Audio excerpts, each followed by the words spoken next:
আমাদের পাস্তা তৈরি হয়ে গেল।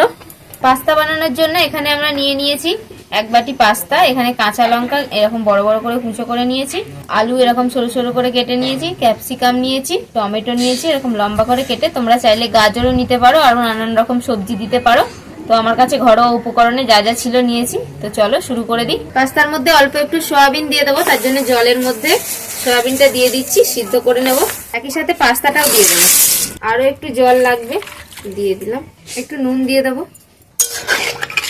এর মধ্যে 1 চামচ তেল ছড়িয়ে দিলাম। এটা হয়েই গেছে, পাস্তাটা সিদ্ধ হয়ে গেছে, আমি নামিয়ে নেব। এবার কড়াইতে তেল দিয়ে দিলাম। এখানে আমি কর্নফ্লোর দিয়ে একটু কাঁচা লঙ্কার বাটা, একটু আদা বাটা, একটু নুন দিয়ে একটা ঘোল তৈরি করে নিয়েছি। আর সয়াবিন গুলো যে সিদ্ধ করে রেখেছিলাম সেগুলো এর মধ্যে একটু ডুবিয়ে নেব, মাখিয়ে নেব। এবার এই সয়াবিন গুলো যে ডুবিয়ে নিয়েছি দিয়ে ভেজে নেব।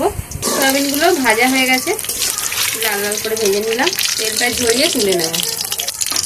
এবার তেলের মধ্যে দিয়ে দেবো একটু কাঁচা লঙ্কা, সাথে দিয়ে দেবো আলু, একটু নাড়াচাড়া করে ভেজে নেব। এবার ক্যাপসিকাম কুচো করাগুলো দিয়ে দেবো, সাথে দিয়ে দেবো একটু স্বাদ মতো নুন।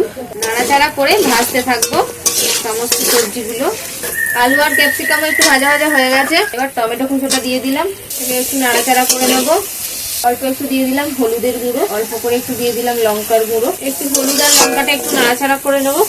এবার দিয়ে দেবো একটু টমেটো সস, সাথে ভেজে রাখা সয়াবিন গুলো দিয়ে দিলাম। সবকিছু একসাথে নাড়াচাড়া করে মিশিয়ে নেব। এবার পাস্তাটা দিয়ে দেবো। এবার সবকিছু নাড়াচাড়া করে মিশিয়ে নেব।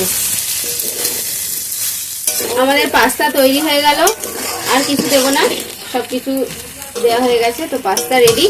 দেখো কত সুন্দর কালারফুল দেখতে হয়েছে, দেখেই একবারে খেতে ইচ্ছা করবে। তো তোমরাও বাড়িতে এভাবে বানিয়ে ফেলো পাস্তা রেসিপি। আর কেমন লাগলো আজকের রেসিপি কমেন্ট করে অবশ্যই জানাবে। আজকে ভিডিও ভালো লাগলে লাইক করে দাও। তো আজকের মতো এখানেই শেষ করছি।